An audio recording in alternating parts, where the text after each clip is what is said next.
right, thank you. Like many of you in the room, I've been thinking a lot about the future and where this is going and where education might go. And so I started looking at all these prophets of education and technology, and I'll share links with you guys later if anybody's interested in these.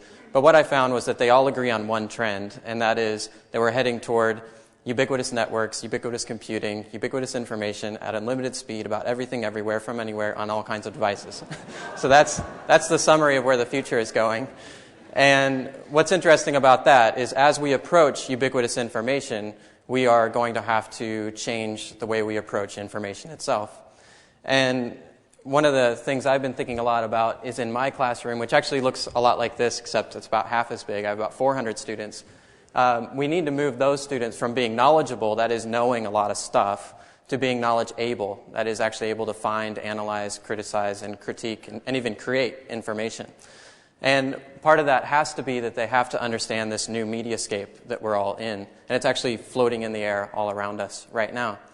And so I have a little personal story to tell you about this. This starts with the big number of $1 million. $1 million is what it costs to produce a 30-second commercial for the Super Bowl in the United States, which is a really big deal. It's bigger than the World Cup in the United States. So people put a lot of money into these commercials. They put $1 million just for this 30-second spot. But Doritos had an idea. They were going to leverage this new media landscape, and they actually offered up to the people, anybody, anywhere, to create the commercial for them. And they created a little contest for this. And this is the commercial that won. I'm not going to show the whole commercial here. But when they asked these two guys who were like 19 years old how much it cost them to create a 30-second Super Bowl spot, they responded that it was $12.79. And it did really well. As you can see, it was in the top 5 of all commercials that year for the Super Bowl. It was very effective. And at $12.79, it was a pretty good deal. But it turns out that it cost $2.6 million to get that commercial on the Super Bowl, to actually air it. And so that brings the total cost to $2.6 million, $12.79. They do this, they spend all this money because they want people talking about their product. Now, what was interesting is that the video that was talked about the most for the next week cost $0 to produce. And I know that because I actually produced it myself. And there you can see the top 3 on Technorati. This is the people who were blogging videos that time. And here I'll show you just a quick clip of this. Many of you guys have probably seen this.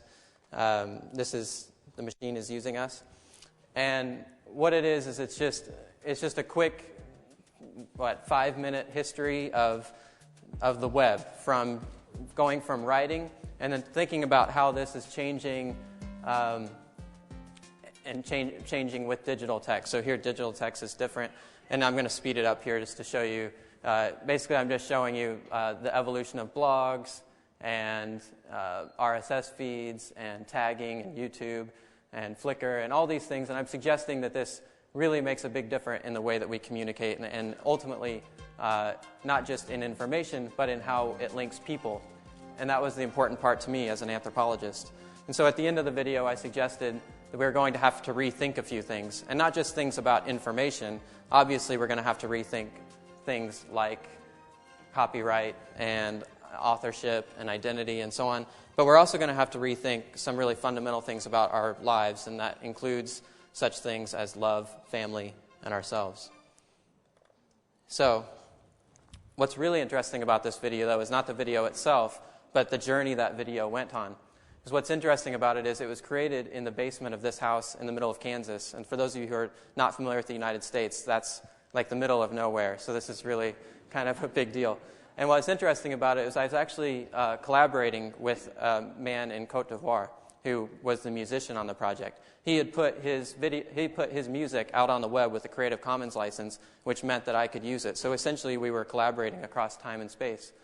Now, pretty soon after I uploaded it on Wednesday before Super Bowl Sunday last year.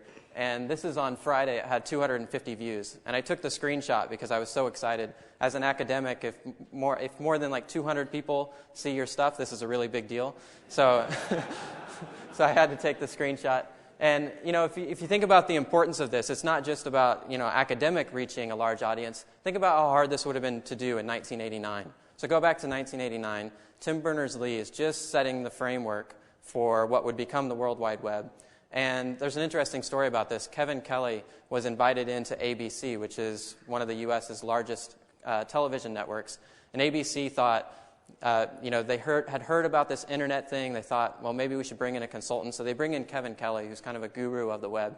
And they ask him, what should we do about this? And he gave them his best pitch about how the internet was going to change the world and so on, when they weren't buying it. And in fact, Stephen Weisswasser from ABC said, you are not going to turn passive consumers into active trollers on the internet. And now if you check the scorecard, now think about this. ABC started broadcasting in 1948, and so that's 60 years. And they were the third major network to start broadcasting. So if you take those three major networks in the United States over those 60 years, and you suggest that they might have been producing new and original content for 365 days a year for 24 hours a day. They haven't been, but just for the benefit of the doubt, give them that. That would be over 1.5 million hours of content, which is a lot, but YouTube produced more in the past 6 months. And they did it without producers. They did it with people just like you and me, just uploading our content. And so today, YouTube is growing at almost 10,000 hours a day. It's the equivalent of almost 400 always-on TV channels. But it's actually 200,000 3-minute videos, which is different because it's not mass media. Actually, most of the videos uploaded are meant for less than 100 people to view. And that's a really different mediascape than what we're used to. And 88% of it is actually new and original, which is better than the networks are doing. So this is what we often call user-generated content. Now, this is taken the Saturday morning now. And you can see it went from 250 to over 1,000 views. So I had to take the screenshot again. Very exciting to get over 1,000 views. But I also noticed that it was growing exponentially, that it was getting passed around somehow.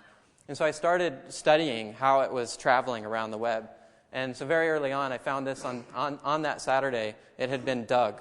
Now, what is dug? A lot of you know what dig is. Dig is just a website that allows you to submit a video or a story. And then people can dig it, give it a thumbs up, or they can bury it and give it a thumbs down. And things that are dug up literally get dug up to the top and end up on the front page. And that's what happened with my video. So it's not just about user-generated content. This is also user-generated filtering. Millions of people around the world filtering it with little thumbs up and thumbs down, collectively creating a filter. So there it comes onto the front page of Dig. Then more people start to see it. They also then are tagging it. They're bookmarking it, but now they're sharing their bookmarks. It's only in the last 4 years that we've really started sharing bookmarks through sites like Delicious. So when somebody sees the video here, they can push a button, they tag it, they put the tag Web 2.0 on it. It ends up on the Web 2.0 list on Delicious. And that is a form of user-generated organization. Millions of people, again, collectively working together and organizing the web. What's really cool about that, though, is that list can go out in an RSS feed, just like almost anything else on the web. And this stuff then is like basically shipped out, and it can come right onto your front page or anybody's front page who happens to be watching for that tag. So the moment somebody tags something with the word Web 2.0, it can show up on your front page. And this is what you might call user-generated distribution. And this is basically now a user-generated mediascape that is actually now competing with the old mediascape that we've all become accustomed to. Now, it's also traveling around the blogosphere at this time, and this is kind of interesting because there's now 133 million blogs, and so there's a lot of possibilities for people to blog about it. What's interesting about that number, if you're paying attention, that's almost 133 million more than there were in 2003. And that's just 5 years ago. We barely knew what blogs were, and now all of a sudden they're everywhere. So here's user-generated commentary. Now what's interesting about that, though, is that every time you blog about something, every time you link to something, there's a computer, there's the machine, you might say, this web of machines is actually keeping track of how many people are blogging about it, how many people are tagging it and linking it. And so you actually then end up with these computers and human-generated top 10 lists. That's how that top 10 list was created that I was telling you about. So this is now Technorati on Sunday morning, the Super Bowl Sunday morning. You can see